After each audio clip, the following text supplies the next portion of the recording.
that point in time, to just have a trusted, safe space that I could just talk. And as you said, no one else sees the business like you do. And, at that point last year, the show hadn't aired, but I knew obviously the entire process. So I knew I got fired week 10. I knew it was unfair. And I can say that now because my contract has expired. I knew it was unfair. I knew that, I deserved to be in there longer. So I just felt like I had the world to prove. Before the show even aired, I just felt like I'm going to launch this business and it's going to take over the world. And by the time the show comes out, no one's going to care, and it's just all this pressure I put on myself to just be really successful. And I'm so glad that I went to therapy, because it kind of helped me conceptualize everything that was going on in my life, and not just this solo event of someone saying, fired.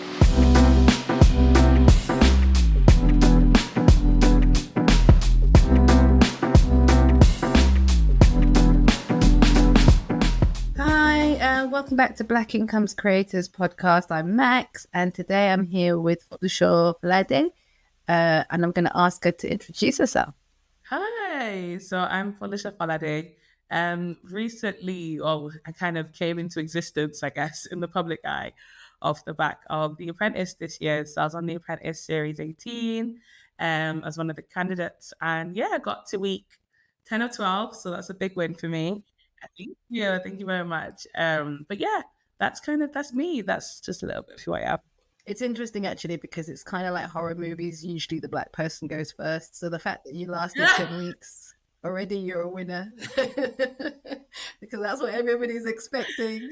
That is so funny. I've actually never put two and two together. In that case, I did it for the movies. I don't know if you remember, there was this program on, I think it was ITV, and it was like celebrity skating on ice. I can't remember what it was called, because, and Andy Peters from the Broom Cupboard was on it one year, and he couldn't skate, so he was starting from scratch, and he just said to the audience, "Just don't vote me off the first week. I don't want to be that black person who gets voted off in the first week," and they voted him off on the second. So it was perfect. Because he just didn't want the stigma of being. He broke the cycle. It's fine. Exactly. That is brilliant. So thank you for taking the time to come and hang out with us. I just wanted to ask, outside of The Apprentice, who are you? What did you do before that? It's such a good question, because I actually sometimes forget that I existed before any of this happened. So before that, I kind of was just the kind of person who loved to do a bit of everything. 9 to 5, I worked project management, which I just enjoyed doing, to be fair. I came straight out of uni, straight into project management. And it's just such a steady, job choice, project management. I'm a big fan of it. And then kind of just did all my other stuff on the side. So I would produce short films. I would write scripts, just anything I enjoyed doing. I planned a wedding for 400 people. Just anything that literally tickled my fancy, I would do. But I knew I loved business. I knew I loved entrepreneurship. And I knew I loved young people. And that's kind of how I ended up developing my business idea that I went on the show with. So it existed beforehand. We just didn't launch it until after the show, which is a whole thing. But so that was kind of just a bit of me. And I just love doing everything. I'm born and bred in Manchester, Moss Side, not known another life. So when you're from Moss Side, honestly, I think it's what we were saying before. It's equivalent of being from Brixton. You're just full of experience and heritage that can never be taken from you. So I think it definitely gave me an edge in terms of confidence, in terms of being able to walk into any room, which is amazing. But that's kind of just me before the show. And then me after the show has just been Apprentice, really. That's it. It's interesting when you say about the confidence, because actually most people would assume it would be the opposite, that you're coming from a certain place and that your confidence is limited to only that place. So it's interesting that you say that sort of Moss Side gives you a confidence where you can walk into any room, because I think people would assume it's the opposite, especially for those who are a bit older, who remember sort of Moss Side in the news and a lot in the 80s. They might be like, huh? Really? Moss Side? But yeah, it's interesting you say that. I think I kind of grew up on the back end of the Moss Side being the scary place. So I think I've moved out of my mum's house now. It's been less than a year, but we lived on Gooch Estate, which is the thick of where everything would happen, right? So growing up, I was really protected and stuff. But I think when you come from an environment that already is quite stigmatized. You almost start from a place of no one can tell me anything. I've heard it all before. Do you know what I mean? I remember being 15 and doing work experience in this particular company. I won't name them, but I was doing work experience. And they did a lot of machinery, expensive machinery work. And I told them I was from my side, and their instant response was, "Oh, let's keep you away from the expensive stuff." And they did. They actually did, very subtly. Yeah, very subtly, but they did. There were certain cupboards they actually wouldn't let me in anymore, and I couldn't believe it. Like, genuinely, this was my first experience at being, profiled in any way. And I think that experience for me was like, okay, cool. Well, if I'm not going to work for you, I'm going to work for myself then. And that's fine. And that was like at 15, 16. And ever since then, I've been like, look, I'm from Marseille. There's nothing you can tell me. There's nothing I've not heard before, And I think for me, having a mum, so my mum actually has a shop in Marseille on Princess Road. It's been there for 25 years. So I've seen a businesswoman, I've seen a businesswoman develop on Princess Road in the thick of the worst areas to live in Manchester when it was still Gunchester and thrive. So I'm like, look, seen it done. I want to do it as well. And that's kind of where I built my confidence, to be honest. That's interesting because, I mean, basically you're saying your background is on entrepreneurial business. So you've come from that, you've seen that 25, and actually for her to exist in that environment and survive, because a lot of businesses, within 2 to 3 years, it's done. Yeah. Exactly. Yeah. 25. I call the business my twin brother because it gets equal attention as me. But 25 years, literally, honestly, she had twins that year. I think she was pregnant with me when she started the business. Yeah. So ever since then, as long as I've existed, it's existed. I'm a little bit older though. But all things considered, just being able to see my mom in this environment, and she loves my side. She would never live anywhere else, So I think for me, I'm just like, you can keep your expectations to yourself, It's not that bad. And if you don't want to live here, that's fine. But all things considered, it's actually developing really well, really, really well, as an area. So we're growing.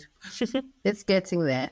And tell me a little bit about the business that you're doing now. Like you said, you started before Apprentice, and it's kind of obviously it's grown since. So before the Apprentice, I used to run, again, in my extremely creative, do anything that comes to mind phase. I used to run workshops with my best friend. So we would hire out community centers with our student finance, literally like chicken change, hire out community centers and run workshops for kids to come along and to learn about self-confidence, learn about employability skills. Bear in mind, we're in uni. We have no idea what the working world is like, but we just know that we're one step ahead from them. So we literally would just like put our money into it, work some shifts at work. It's crazy to think back, and just run workshops, just full-day workshops for young people. And we would always like have 30, 40, 50 young people attend these workshops. It was crazy. And I think I took inspiration mostly from when we would do this Apprentice Dragon's Den style activity where they have to come up with a business plan. And they all did really random, incredible things. But then at the end of the day, the notebooks get closed, and that was the end of their creativity. And I think that's kind of when the fire started like being sparked to me, that I really wanted to do something to help young people develop their entrepreneurial skills in a way that was safe and affordable. And then I kind of decided to kind of go into what that could look like, and ended up developing the business I took on the show. So it is a social enterprise at nature. And I must say it's the first ever social enterprise to get on the show in 18 years of its existence. So that's never had a social enterprise on the show before. It's a shame they didn't shout about that more. But anyway, we move. Yeah, honestly, it's like, let me just keep it stepping. But yeah, so we developed this business, or it was my business, I should say, where kids come onto our website. They do a series of educational videos, very similar to how they would do it in school, and they design a product. So they design a t-shirt, for example, with their own creative, input, whatever they want it to look like. They have their own little page on our website, and they can just sell it to family and friends. Once they make a sale, they make profit, and we manufacture it and post it. And it literally is just the setup of every other, like white labeling, I would say, company. But for kids, a safe environment for kids to make money and learn about money in the process. So that's kind of our biggest thing. And yeah, that's what I'm doing now. We're launching this month, finally. So when we're launching all this, thank you. So that's it. So you're launching August 2024, just so that we can, Yeah. So August 2024, we're actually launching on the 24th of August with our first workshop in person. We're gonna have our first set of users using the website and launching their brands, which is really exciting. I'm very nervous, very excited, everything at once. And that was the business on the show with. Have you maintained? Are you doing it solo, or are you still doing it with the person that you were doing it in uni? So it was always, it was always myself. It was my best friend is there. She's always there to support, but this business was always mine. In terms of support, though, I actually work now with the Peter Jones Foundation, who are big helpers in kind of just helping the business grow and that kind of thing. So that's kind of been our corporate support to kind of get off the ground. So is that Peter Jones from Dragon's Den, or is that Peter Jones? Yeah. I met him like 3 weeks ago. Which is interesting. Tall, yeah, honestly. So tall. Oh my gosh. It was almost uncomfortable hugging him. I'm like, I think if I'm gonna just honestly, he's just so tall but so lovely. Genuinely lovely guy.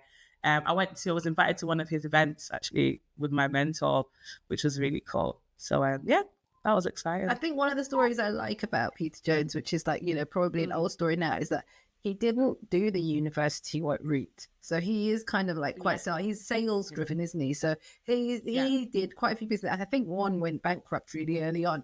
So, and I think that's really important for people to sort of like see the unsuccessful businesses as well as the successful ones, because then actually they have that thing of like, okay, this is what I did wrong, and then they learn from it. And a lot of the time when we speak to people, they talk about the successes, but they don't really talk about failures. The failures. So that's what I like about it. Or they don't talk about the failures until the success happens. Like they don't give the full story until it's actually worked out. And it's true. There's so many businesses that fail.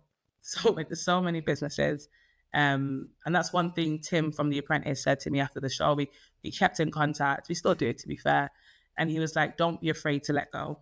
He was like, if it ever gets too much, if you ever feel like it's not for you anymore, if you ever feel like your path in life has changed, it was like the only person that sleeps and wakes up thinking about you is you. It was like everything, no one cares about what you're doing, just the lifestyle of how it looks. And I think that advice really did help me coming off the show, because obviously you get all this pressure and all this expectation. What's next? You can do it on your own. I believe in you, which is great. But at the same time, you've got a whole life behind that as well. So, yeah. Well, it's linked to what you said about, you worked with these kids in these workshops and they'd do this creative thing and then it would just stop. And it's the same thing with anything else. It's like, you go to a motivational day and it's like, woohoo. And everybody's like, yeah, I can do it. And then 3 weeks later, you've got to get yourself up in the morning and actually do the do. And it's really difficult to do the motivation. And it's like, where is that energy, etc. So I think it makes sense. So that's Tim Campbell, isn't it? The first winner. Yeah. First winner. He's absolutely lovely guy, super sound, just really down to earth. He just gets it. So he's really lovely. Okay, that's good. And in terms of The Apprentice itself, so I'm sure some people are going to be like, what was it really like?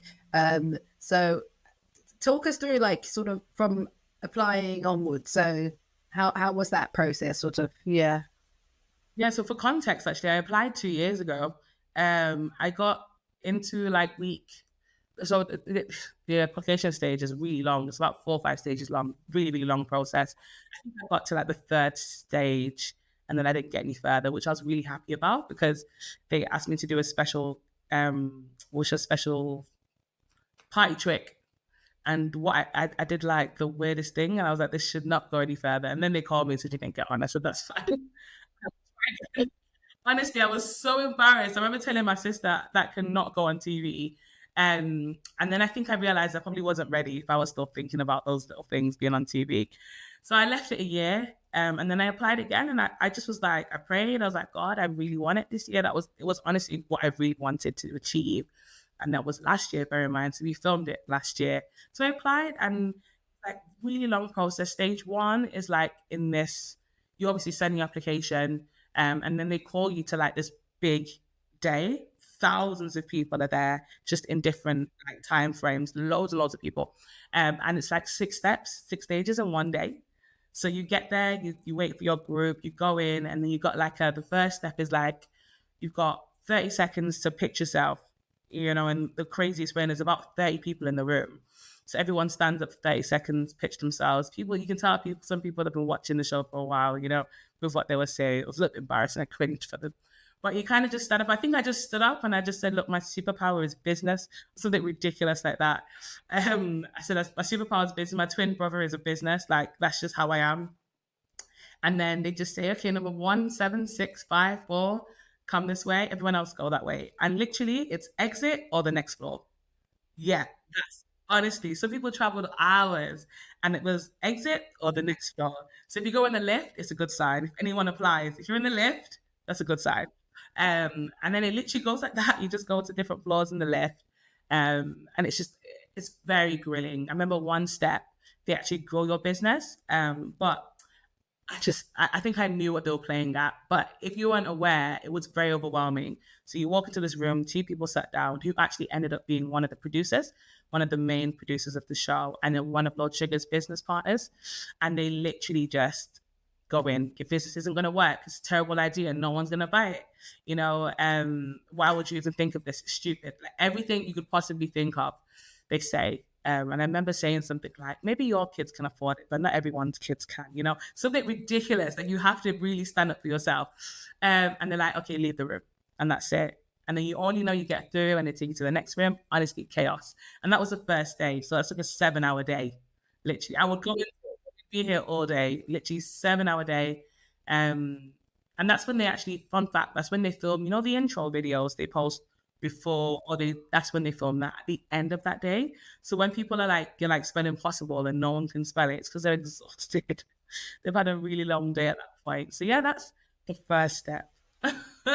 And then how long was the whole process then in terms of like from filming? So like when you're told, okay, you're going to go on, do you have to keep it a secret? Is that one of the rules? Yeah.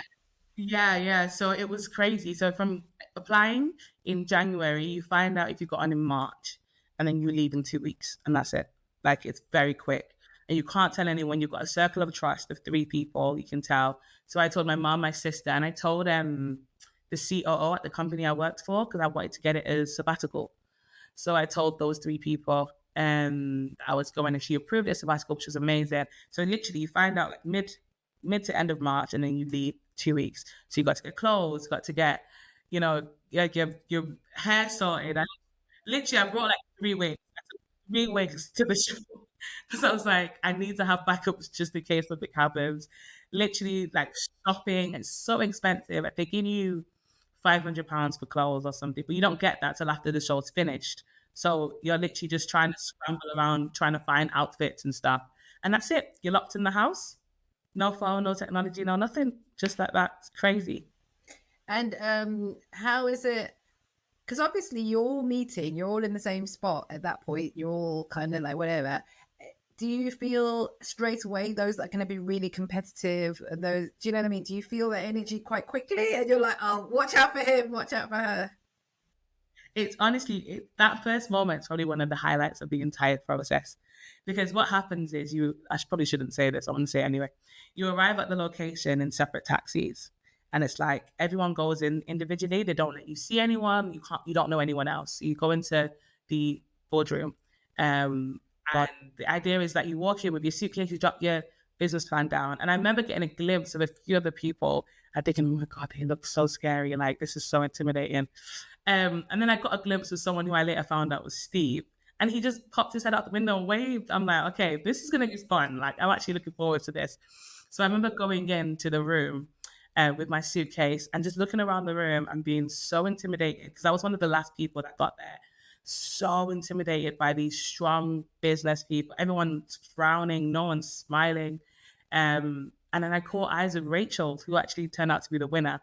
And I knew Rachel because we did every stage of our audition together. So literally every single step of the audition, we did it together. And I remember the last audition, she turned around to me, she goes, you're going to get on the show. When you get on the show, smash it. And that was the last we spoke. That was the last I heard of her. So when I saw her in the boardroom 0 on the first day, I said, oh my God, yay, Rachel's here. And it kind of just gave me a sense of, and we smiled and we made contact, and that was it. We didn't speak again. So that was probably definitely one of the highlights of the entire process. Just being able to like walk into that room, back yourself, not know what anyone is like, but just know we're all going to do this activity together. That was great. And it's interesting what you say, like, obviously you've got a mentor, you've kept in touch with people from the show. Yeah. Do you think that's the biggest takeaway from this, is like the networking that you were able to do? It's funny, a lot of people say that, but do you know what? I think the biggest takeaway for me, and might be contradictory, was the memories. That was it. I think the network is great, but how do I say this? At the end of the day, you live with people that you don't know. And as much as I love everyone that was on the show, we've all kind of just drifted and gone our separate ways again. We're still in contact. But bear in mind, we only knew each other for a very short amount of time, and it was very intense. So they went from strangers to like people I share a room with, people I share a shower with, which is just the best experience ever. I always recommend people to do the show. Leave the networking aside, do it for the experience. It was just so good. And I think that was the biggest takeaway for me. I would say next, networking and connections and being able to, meet people in industries I would never have met before, like if I want to buy a house, I've got Raj. And if I ever wanted to eat a pie, I've got Phil. Do you know what I mean? Like there's just so many different avenues, which is beautiful. But yeah, it was just meeting and connecting with strangers, which was really, really lovely. Do you think it was quite important that your business was already quite formulated before you go in? Because I think some people go in and they're like, they're coming just from a career, so they don't have. Yeah, I completely agree. I think I had a different edge. I didn't expect it. It's a really good question, actually, because I went in thinking I'd be underexperienced. I don't have a business already. I'm starting a brand new business. I'm starting a social enterprise, for God's sake, like non-profit. I was like, yep, underdog, that's me. But then what you realize is that a lot of people who have reputations in their industry already, a lot of people who have been working for a very long time and less flexible, if that makes sense, right? Because they've been doing the same thing for years, maybe. So they've been working in their industry for 10, 15, 20 years. So I think that gave me an edge and the flexibility. I didn't mind embarrassing myself. I didn't mind saying something silly. I didn't mind throwing myself in there because what reputation? I'm just building it. I'm just starting. So that was really helpful for me. Whereas other people, you could see they really struggled to, mold to that environment. Yeah, definitely. Yeah, and I think even from what you said at the beginning, you've planned a wedding, you've done different things. So actually, although you might say I don't have a lot of experience, your mum's been running a business for, over 20, 25 years. So you think you don't have experience maybe in a corporate setting, but it doesn't, experience varies. So like you say, someone can have 10, 15 years, but it's one very small part of the thing. Do you think you would do more TV? Is it something that you liked, or is it the business that's for you? It's a good question, actually. So I was at the National Reality TV Awards last week. No, on Friday. God, it wasn't Friday. What day is it? Friday. Was it last week? No, it was on Wednesday. God, honestly, I'm losing track of days. It was literally 2 days ago, and I said it was last week. Yeah, I was at the National Reality TV Awards on Wednesday, and I think that penny dropped. That probably no, I probably won't do any more TV. I think I'm over it. Honestly, I think, don't get me wrong, if the opportunity came, I would take it. But I'm not looking for it. I think I'm done with TV. I kind of wanted to start my business, and if my business leads to TV, that would be amazing. If I could have a TV show centered around young entrepreneurs, if I could have like a teen Dragon's Den, I will take it. But to be on TV, God, it's exhausting. It's literally long hours, long days. You have no say in how it's edited. Yeah, probably that. It's interesting that you say a teen Dragon's Den. Why not? Why teens? So are you very much kind of like, it's the young people I want to work with? Yeah. Okay. I'm open. But I think for me, there's something about working with kids in terms of entrepreneurship. They just have a different level of like excitement, a different level of time available, like adults, and I say this from experience, work through so many insecurities, so many fears of failure, so many dependencies, I've got kids, I've got work, I've got rent to pay. Whereas with kids, they're just full of creativity. And I have this thing with working with young people because they're exposed to money, but they don't know how to make money. And I think that's my biggest thing. I remember talking to a young girl and she was like, I'll do anything to make money. I said, do you know what? That's a really dangerous statement if heard by the wrong person. Do you know what I mean? And even from our research, I've done a lot of research with like policing bodies and that kind of thing about young people, with a lot of youth workers and things like that. And a lot of crime, a lot of people who end up in prison with certain crimes, it comes from just wanting to make money, especially as a kid, wanting to being set on errands as a kid, those little things. And I'm just like, yeah, I really want to stop it at its root, and actually give them here's money and here's how to make it, and actually bridge that gap for young people. So that's my main focus. A lot of people tell me off for not thinking about adults, but I'm like, no, kids. No, and I think it's important because what you're saying is, like first, like you say, the excitability that they have, nothing is impossible at that age because it's like they don't have the bills and the other commitments and dependencies.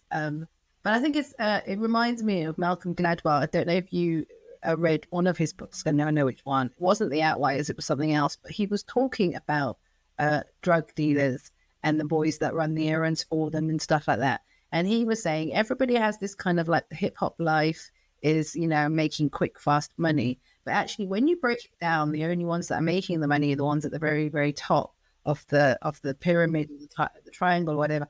And he's like, actually, if you were to look at what these errand boys are making, it's like a third of minimum wage or whatever. So they're hours and hours standing on a corner selling something or doing a thing, and they're not making a lot of money. And I think it's like people not understanding money. We're not taught money at school, so that's one of the key things. So something like your programs where you're very much kind of like centered on, okay, this is the profit you make by selling this t-shirt, by being a mini influencer and going out and doing this. Maybe it's a sports thing, whatever. It's needed because they can ground it in something. It's not just like yeah. So I think that's really important. What's it called? Because I don't think you mentioned branding it. So the tagline is your brand in it. I was trying to be cool. I think it works, but it is called branding it.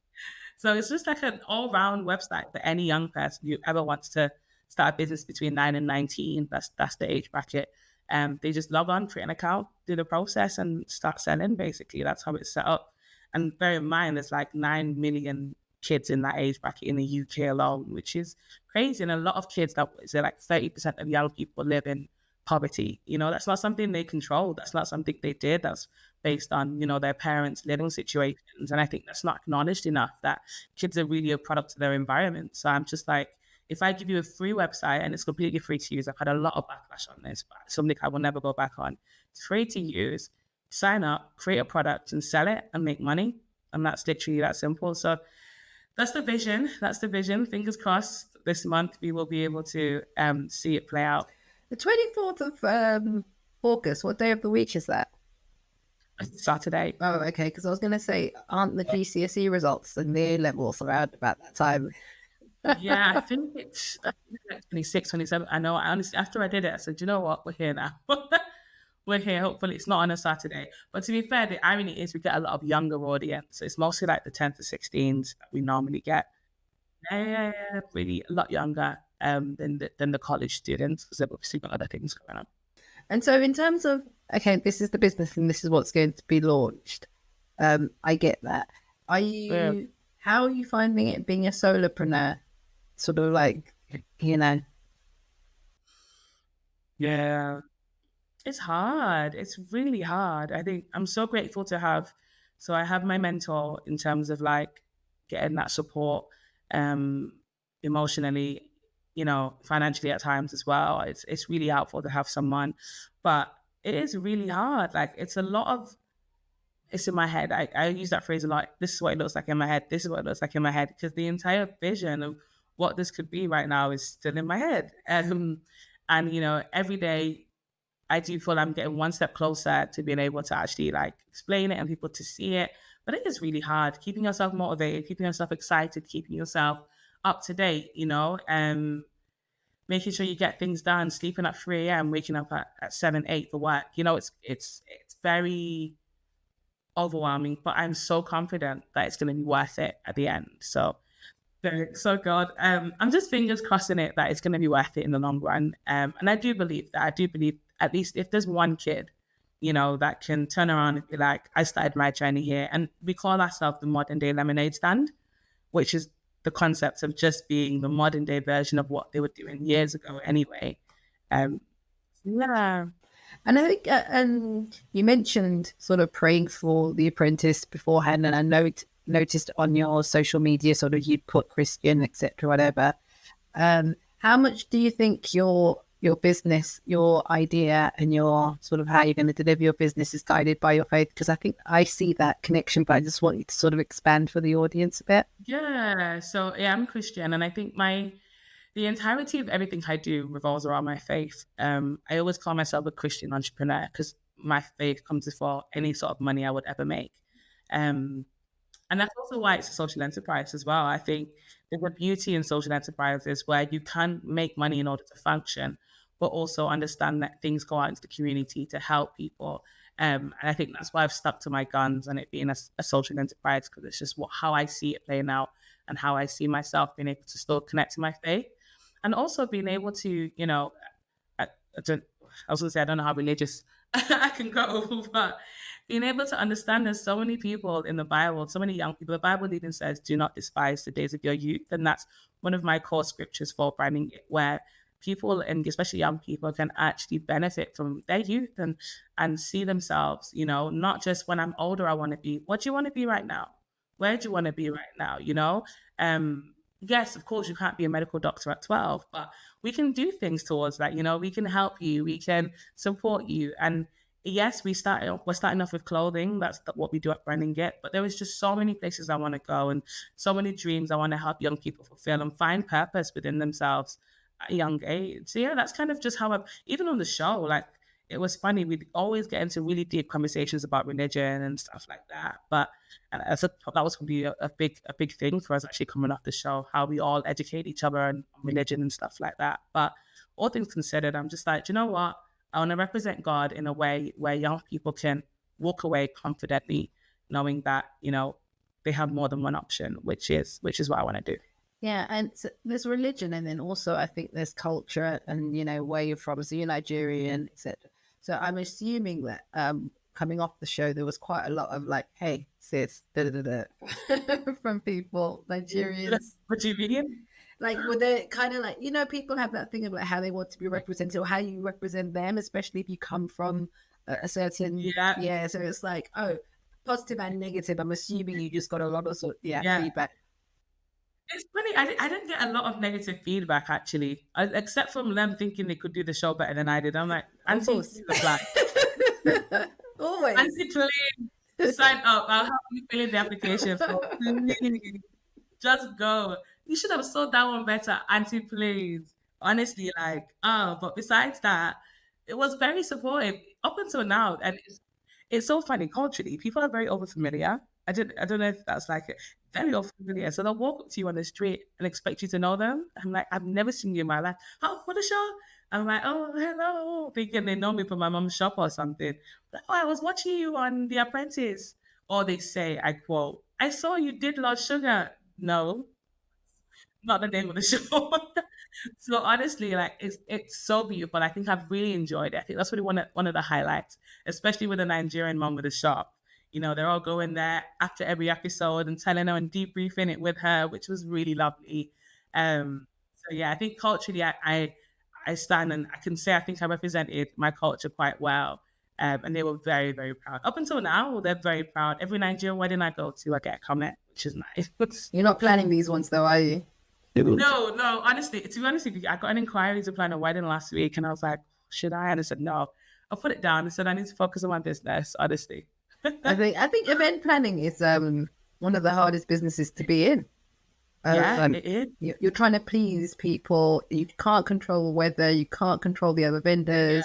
Yeah. It's really, I did events for a little while, and I just think, it's really, really tough. So, and it's the longest timeline, isn't it? Oh my gosh, like, you can plan a wedding for a year and a half. It's just, it's so much. And then what if people don't get married? What if they decide like a month before the wedding, they're like, thank you, but we're not going to.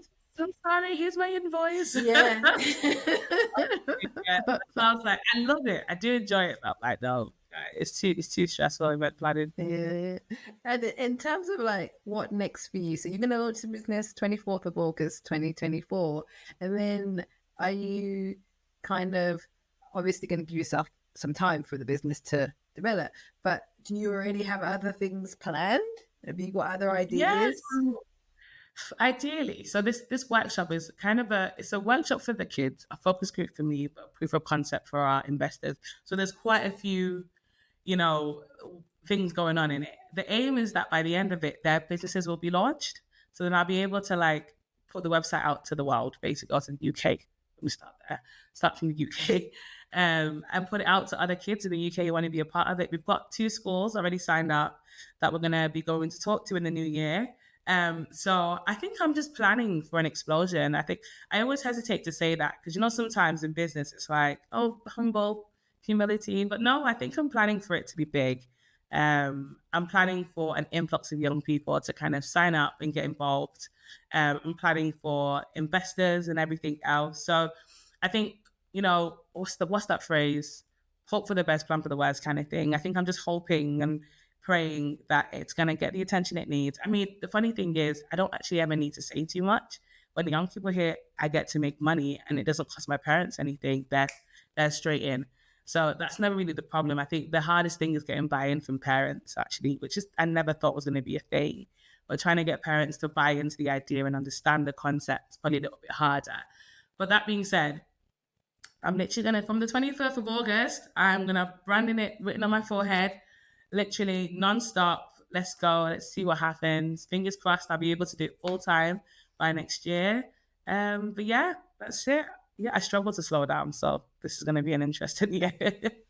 Are you still with the company that you were with when you were on The Apprentice, the one where you got permission from the COO to take some time off? No, I left there. Oh my gosh, yeah. So I left that company last year, November. I am working in project management still, but it's just something I'm doing just to keep myself tied up. But they should not watch this. I'm going to get in a lot of trouble. But it is true. I'm just doing it to kind of keep myself ticking while I work on my business on weekends or off hours, whatever it is. That's exactly what a job is for, though. A job is for you to, yeah. So I don't think anybody minds. It's so funny because people hesitate to say that. You know what I mean? Like, even I hesitated to say it. But it's just habit, I guess, really. I left that company in November, took some time off just to enjoy the apprentice and the process. You know, it was a lot. It took a lot out of me. I hadn't said, but so it was crazy. Last year, April, when I found out I got on the show, started planning, and then 10 days before I left, my dad passed away. So I had to deal with that. Thank you. So I had to deal with that. Still went on the show because I wasn't going to do it, but my family were like, do it. You've got this far. You know, that's what dad would have wanted, which is true. So I did it anyway. So obviously I had to come back, grieve. That was the whole thing as well. And then I left the company. I just said, you know what? I've worked so hard for this. I just want to enjoy it. So about 4 or 5 months, I just did nothing. Just worked on my business, did nothing 9 to 5 wise, just built my business, enjoyed the apprentice, took every opportunity it came with, and then decided to go back into work again, which is something I've only been doing a few months now, actually, and then working on my business as well. So kind of just an unorthodox process, but just what I want. I want to be able to look back and say, do you know what? I enjoyed it. It was worth it. Do you know what I mean? And I think, especially if you're doing things by yourself, you know, if you're a solopreneur, your well-being, your mental well-being is so important. And I think that's the bit that we all forget because you're wearing so many hats. It's very easy to be like, oh, okay, well, I'm not working. But actually you are because you're planning, you're this, you're that. It's a lot of things. I'm glad you did decide to go in because I think you're right. It's like we all grieve differently. And I think in a way, like, okay, him having been part of the process of you applying, etc., then do you know what I mean? It was like, at least it was like one thing that you'd shared before he passed. So at least then you had that. So I'm glad you did do that because I think it would have been a bit, I think you might have regretted it if you'd said no.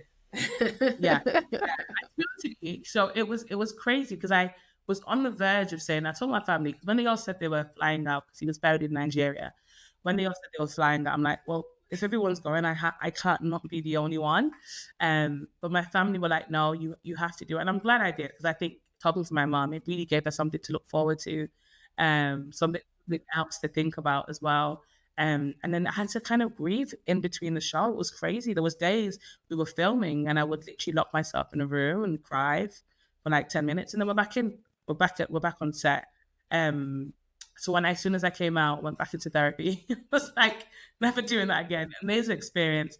Went straight back into therapy because I just knew I needed it. Oh my gosh, yeah, very very full on, yeah. No, that's good. And I think that's the other thing, like whether it's a mentor, a therapist, a coach, I do feel, especially when you're doing things by yourself, you need that support system, that mental, psychological support system, emotional. We don't have it. And it's asking a lot of partners and parents and family and friends because, you know, they're not as committed to the business as you are, you know what I mean? So that, you know, so they can't listen to you and your anxieties and your worries, whereas that's what you're paying for.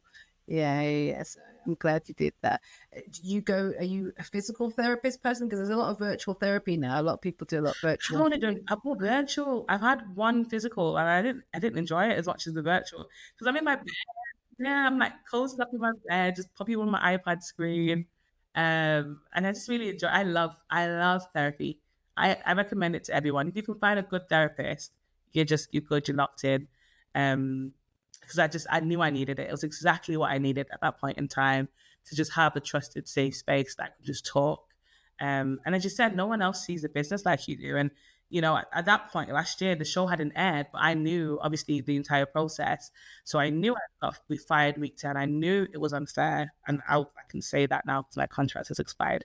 I knew it was unfair. I knew that, I deserved to be in there longer. So I just felt like I had the world to prove before the show even aired. I just felt like I'm in a lot of business and it's going to take over the world. And by the time the show comes out, no one's going to care, and it's just all this pressure I put on myself to just be really successful. And I'm so glad that I went to therapy because it kind of helped me conceptualize everything that was going on in my life and not just this solo event of someone saying you're fired, that was really helpful. And I think also, I mean, I've worked in TV on the other side, so I've done sort of like content production and all that kind of stuff. Mm-hmm. And a lot of it is for a TV show, so it's not really about being just or being fair. It's like this makes a good episode. They'll edit it purposefully to be like this is the result that we want, etc. A lot of the time, we already knew who we wanted in our top 4 because it would be the most diversity. For example, it would give us the most storylines, except whatever. Sometimes we let people go because we're like, we've exhausted that storyline. So I can totally understand how you'd come out of it being like, shouldn't have gone that week. I did have a few more weeks left in me, but it's TV, so it really is. Honestly, when you realize that, you relax a little bit because at first it's very like got to prove myself. You realize this is an entertainment show. Honestly, the more entertaining you are, the longer you last at the end of the day. that's the reality of it, honestly. As long as you can present well in the boardroom and entertain, you are like prime for them to pick you. Were you one of the youngest? Yeah. So it was, I think I was the third youngest. There was 23, 24, and I was 25 at the time. Yeah, okay. 25. And then it jumped up to like 30 onwards. Yeah. So, okay. Definitely one of the young. I did feel like one of the youngest, which is really weird, but I was one of the youngest. I think it's just a presenting thing. You're just always trying to look your best and present well. You forget that you're only a baby as well. When you said you had to get your wardrobe together, like you had to get everything together, and obviously Black women, we have to get our hair sorted and all that kind of stuff. So it's a little bit more. So what did you go for? Like in your head, were you like, I need to power dress this? What did you decide? It was one of the best parts actually shopping because it was the only time I could come in with a £500 delivery and my mom's not going to shout. It was brilliant. I loved it. But I think for me, it was like outfit wise, I just wanted to feel good. I didn't want to think about what I look like. Like I didn't want to think, oh my God, what does this look like on camera? I literally picked outfits that weren't too tight, that I could feel comfortable in, that I would wear in a normal day at home kind of thing. And beauty wise, that was the hardest thing because I wanted to do braids. There's never been braids on the show. And I was like, I want to be the first person. Yeah, no one's ever had braids on the show in 18. Well, no one's ever had braids. It's not been that many Black women to have braids anyway, but no one has actually had any. But I thought, you know what, I'm going to do it. I'm going to put some braids in. And they're like, oh, unfortunately, unless you can maintain them yourself. And I can't do my own hair. So I was really upset and I couldn't do braids because if you were to get a stylist to come in, then you'd be paying them like £100 a visit, which is crazy. And obviously they filmed, so a little bit behind the scenes, they filmed the ending, the cab scene, months before the show.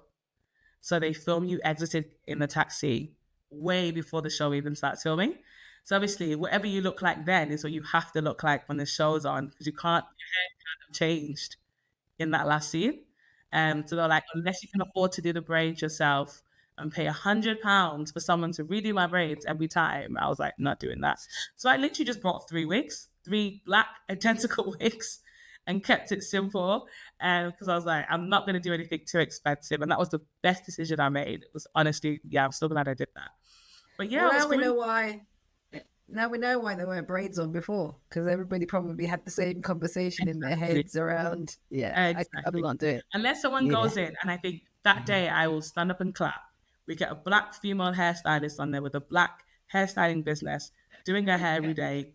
That and that only. Honestly, I will stand up and clap for her. I'll vote for her, 100%. Yeah. No, that makes complete sense. So, how long was it all together for the 10 weeks? Was it actually 10 weeks, or No, so it was because like, normally it's like you do a week in like 2 days yeah, shooting or something? Yeah. yeah, exactly. So it's like two tasks a week, and then a down day. So you get like 3 days for a task, a down day, which is where you do nothing, not like literally just walk around the house, and then 3 days again for a task.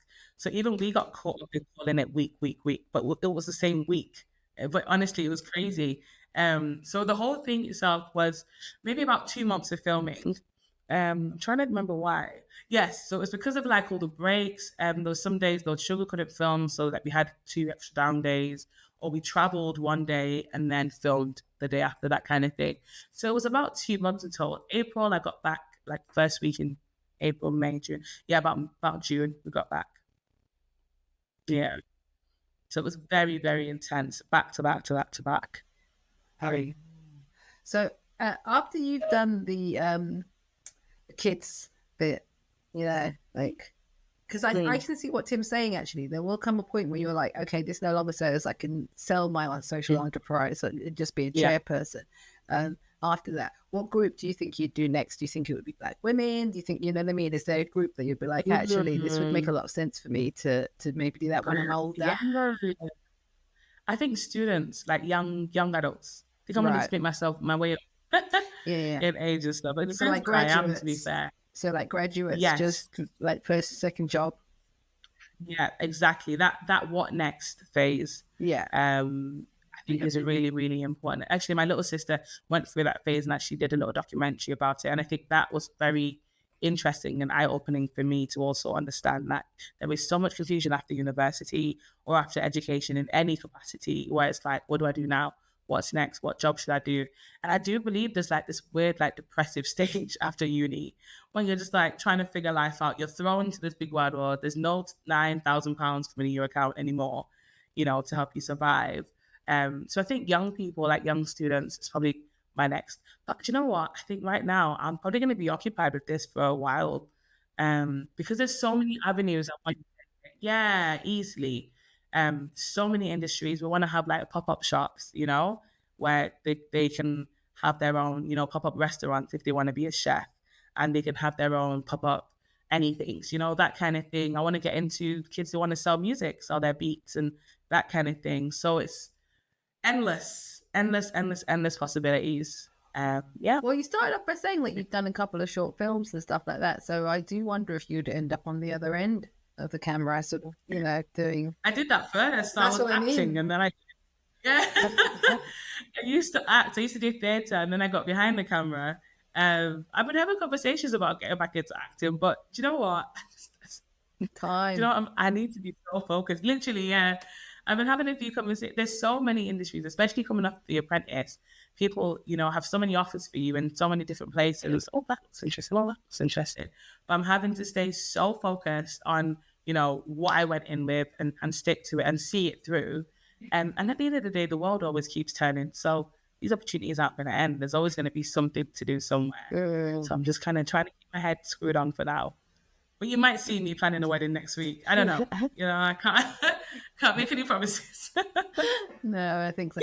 And what's nice for us is that we're seeing you at the beginning of the journey. So actually, it would be really good to know where, come back in a few years and be like, because you will be, I think you'll have like completely pivoted where you're at. So it's like this business, even the way the business looks, because you talk about it being a website, but I see it more as a platform. So I think it's interesting, like even how you describe it, I think it's more of a platform. And if it's a platform that's linked to financial education, business education for young people, that's really like a powerful platform. So I think even how you're just framing it will change. And so it'll be interesting to see where that's why I was really excited to come on, actually, because I think I love being able to talk about this stage with this level of excitement and this level of curiosity as to what it's going to work out, how it's going to work out, I should say.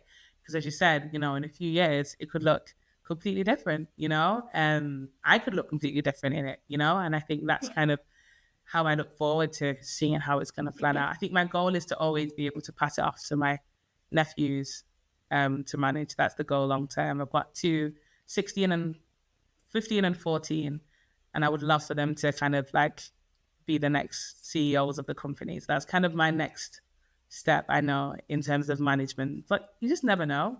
Just never know. Make it a family business. So I guess, with your mum shop and everything, so you're used to that sort of family business. Exactly. Yeah. Exactly. Wow. Exactly. Exactly. I look forward to seeing where it goes, and we will follow you obviously on all of the social medias and stuff. And thank you. Vice versa. How do people find you, so that we're really clear, especially parents? Because I think you're right. It's parents of the harder sell, because they're like, how do they find you? So when I said I was going to talking about the socials again. I'm branding it. God. Always in branding it mode. I never forget. I never leave that moment. I was going to put a top on today. I was going to put my branding it t-shirt. I was like, no, just take a break. Honestly, I have like a whole wardrobe of branding it merch, and I was just like, put it down, wear clothes. So social media, it's Foluso Falade. That's FOLUSO FALADE. Of course, everything really: Facebook, Instagram, LinkedIn. I don't use Twitter; too toxic for me personally.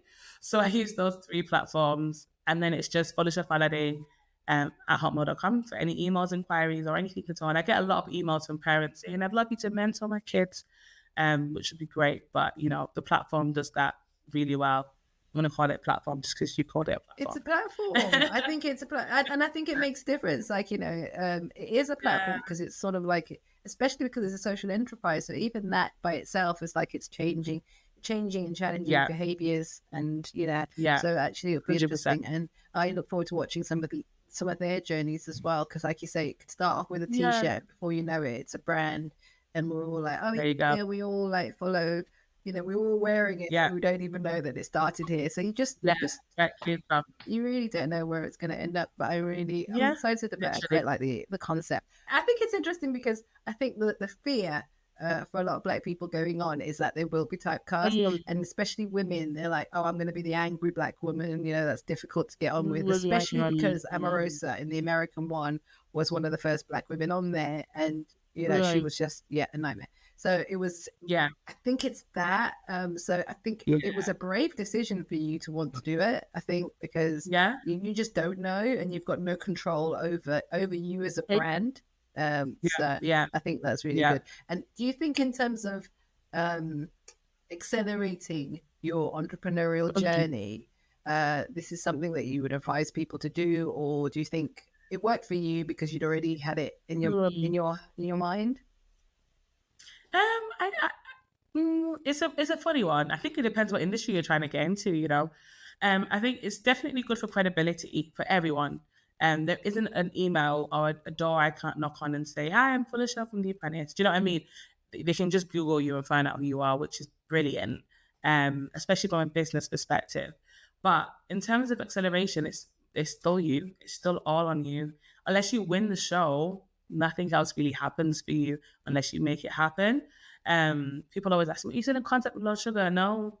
Once you get fired, unless he reaches out, and I do know that there has been previous years of people who have actually gone into partnership with him that didn't win. So that's very much his decision. But outside of that, that's it. You're throwing it back into the wild to figure it out, really. Yeah, and also it's not to say that the person who is the hiring person is the right match for you in terms of your business long term. So it's like everybody's like, oh, yeah, you're in touch. But actually, the fact that you kept in touch with Tim is probably someone who has teenagers or had teenagers. I think his kids are slightly older now, but, you know, has been through that as a parent. So gets the kind of, you know, that's a much more important connection than it would be in my mind. 100%. I think I think that's the reality of it. You know, you go on the show, you want the partnership, you want the business, but you also have got to remember, and I say this as someone who hasn't started a business yet, but you've got to remember, is this person the right person for me? And I remember thinking that with Lord Sugar at some point. So though he's absolutely incredible, so reputable, you know, he's done amazing things. But at the end of the day, I've got to also make sure that you're the best suit for my business and where I want to go. Which is why, you know, when it didn't work out, I was disappointed. But I realized it just wasn't meant to be. And as you said, you know, Tim is a chair on a school for a board of a school. Like, that's the environment I need to be in. And I remember even when the series finished, Tim pulled me aside at the final and he was like, you know, as a father of a Black daughter, I'm so proud of you. And I think that moment, just those kind of things, I'm like, that's what I need. I need this kind of, you know, support, someone who sees me. So yeah, those kind of moments were key. Yeah, I think you're right. It's credibility and it's visibility and it's a proof of concept as well. It's like, this works. So you've done all of that. So well done. And like I say, we will be following up and we will be checking in on you. And just thank you. Please do. Thank you for taking this time. It's a Friday.